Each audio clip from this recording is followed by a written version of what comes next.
அஸ்ஸலாமு அலைக்கும். நாங்கள் ஒரு நாள் தரமணி பக்கம் போயிட்டே இருந்தோம். அப்போது ஒரு லெமன் சோடா கடையை பார்த்தோம்.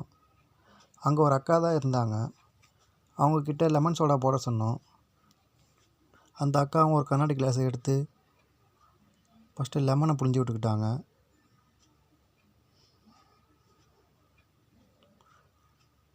அப்புறம் உப்பு போட்டாங்க.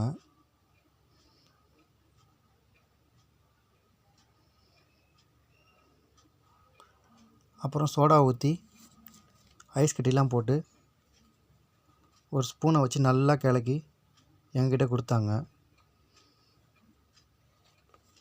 அடிக்கிற வெயிலுக்கு ஜில்லுன்னு சூப்பராக இருந்துச்சு. ஆசிரம் ஃபஸ்ட் டைம் இப்போ தான் லெமன் சோடா குடிக்கிறான். இதுக்கு முன்னாடி சக்கரை போட்டு தான் குடிச்சிருக்கான். சூப்பராக இருந்துச்சு.